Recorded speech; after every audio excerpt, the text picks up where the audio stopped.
All right, welcome to the Jerome Morrow Show. Your host, Jerome Morrow. We're going to go into some WWE stuff. Um, First things first, AJ Styles has signed with the WWE, reportedly, apparently. This is finally happening. It's about damn time. WWE pulled their heads out of their asses, and AJ Styles pulled his head out of his ass and finally signed with WWE. Um, he was, if you don't know, AJ Styles was the big star in TNA.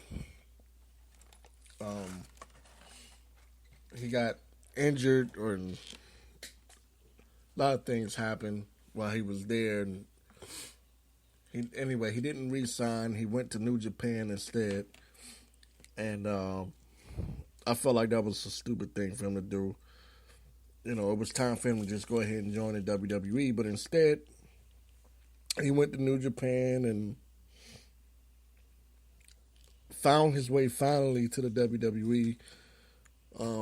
And I just think that it's a great thing as a wrestling fan.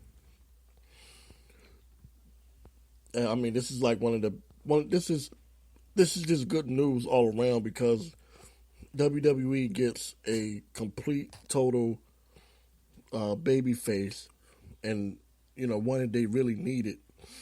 Somebody who was completely over with fans. It's hard to hate on AJ Styles. He's just one of those people you couldn't hate on AJ even if you wanted to. You know. So let me go ahead and read this report right quick. It says WWE has reportedly signed New Japan Pro Wrestling stars AJ Styles, Doc Gallows, Carl Anderson, and current IWGP Intercontinental Champion Shinsuke Nakamura. According to F4WOnline.com, the group reportedly informed NJPW Booker, what's his name? Ghetto or Ghetto? I don't know how to say this dude's name. That they were finishing up before Wrestle Kingdom 10 this morning. No word yet on when the four will begin work with WWE, but Nakamura apparently is not leaving early, as he will most likely drop his title before leaving. So, okay, this guy's got to drop his belt. But yeah, WWE is picking up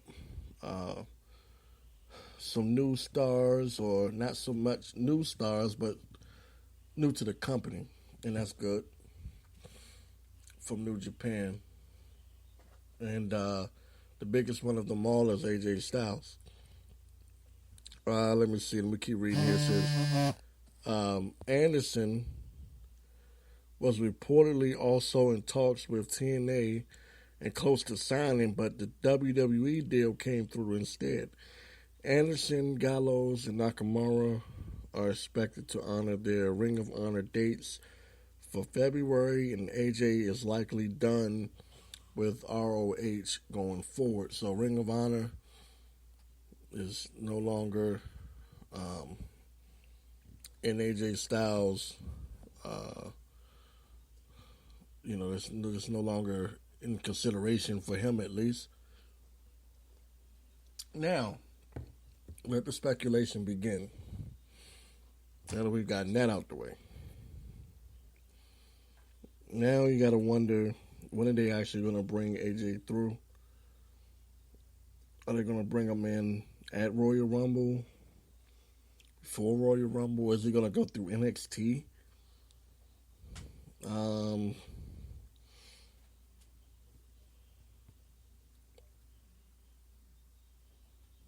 I would like it better if he just showed up, on the Monday Night Raw. He just shows up. And, the crowd goes crazy, and he does his thing. But knowing WWE, they're pretty stupid right now. They're too dumb for that. They'll probably do something stupid like make him go through not TNA. Whew, tongue twister. They'll probably make him go through NXT, like he's some rookie that needs training of some kind. Like he doesn't know what he's doing in the ring. You know, he's only been TNA champion, and the biggest thing that they had. But WWE is very arrogant and very cocky when it comes to signing wrestlers from other companies and other brands. I think the best thing that AJ did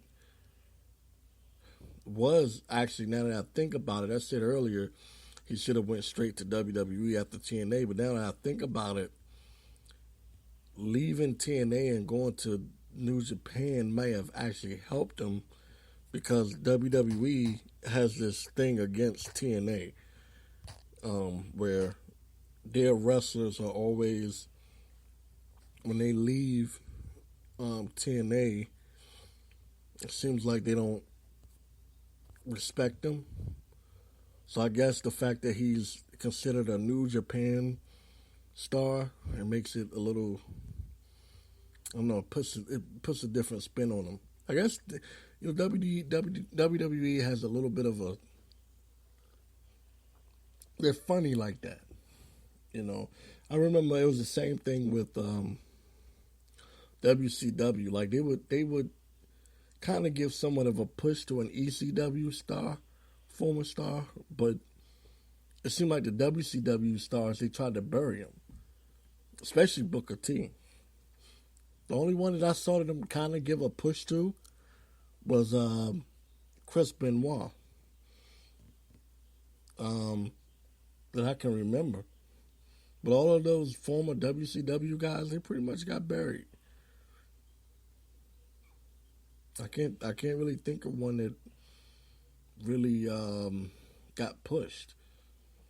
Well, also they did bury Taz from ECW, so I guess they just bury everybody from from a former company. And Taz was a beast when he was in ECW. So anyway, that's the big news. AJ Styles is a part of the WWE roster, or he's going to get to work soon. Hopefully, I'm hoping if he doesn't come on a Monday Night Raw, I'm hoping he comes in the Royal Rumble. We're going to see.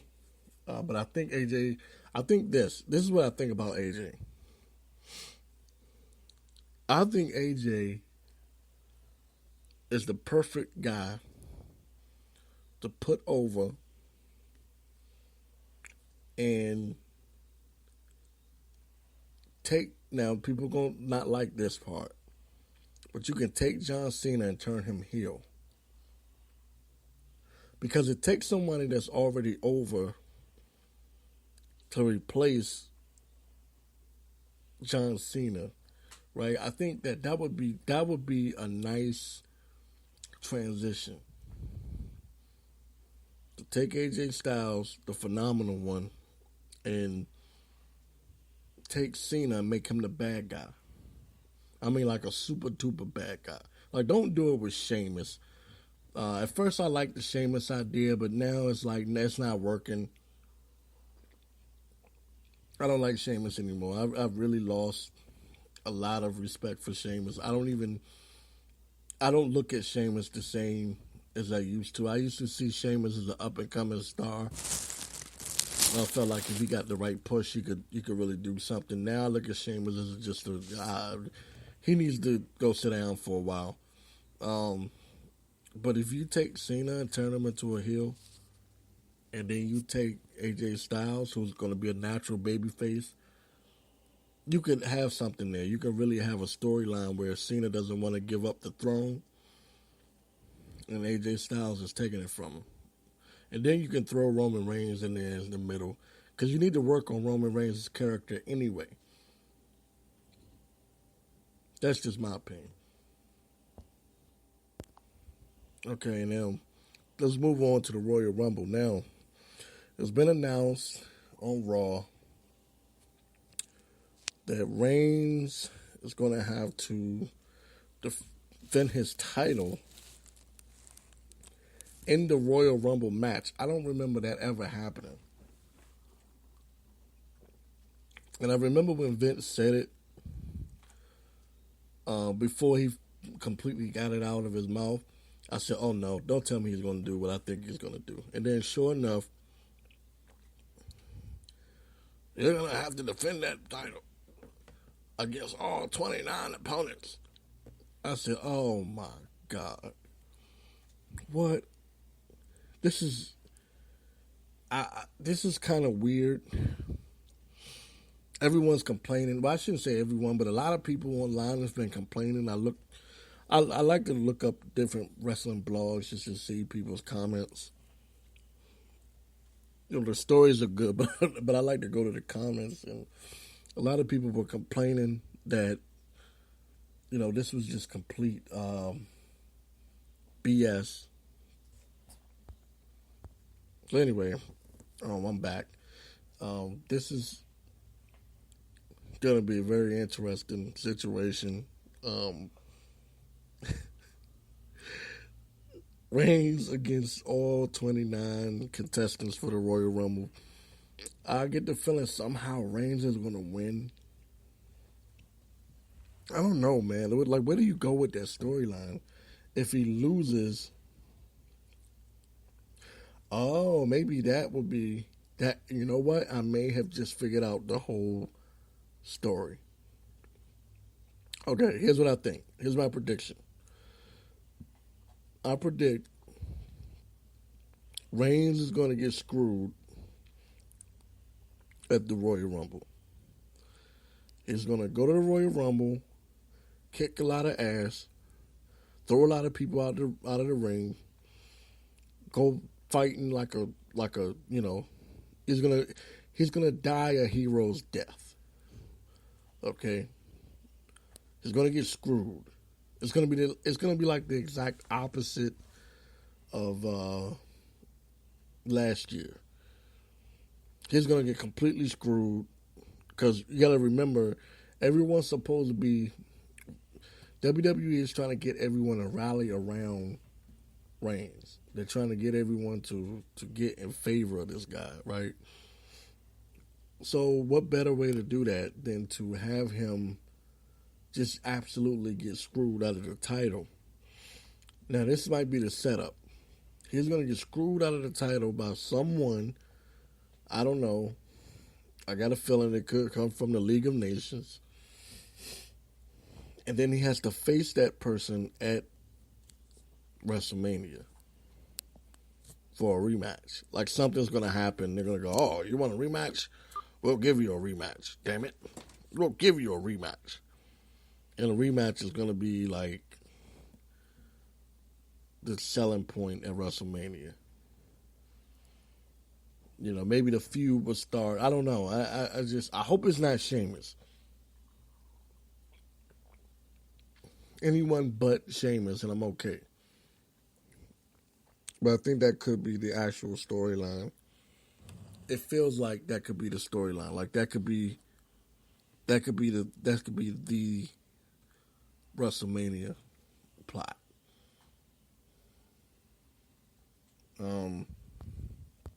It makes sense because if he wins it, he doesn't really have a legit opponent at WrestleMania. Because the Sheamus thing is really going to wear thin. It's really. I can't see WWE being that stupid to have this Sheamus versus Reigns thing continue on much longer. People aren't going for it. And plus, Brock Lesnar is coming back. He's coming back this Monday night on Raw. This next upcoming Monday night on Raw. So, I just can't see them continuing like I said, I can't see them continuing the Sheamus feud unless What if they had Brock Lesnar join the League of Nations? Like, how crazy would that be? You want to talk about something that would put the League of Nations over? If they had Lesnar and Heyman, Heyman would make the League of Nations so vicious. It would give it a whole nother feeling, a whole nother feel. You wouldn't even look at them the same anymore. You know, they would be nowhere near as corny.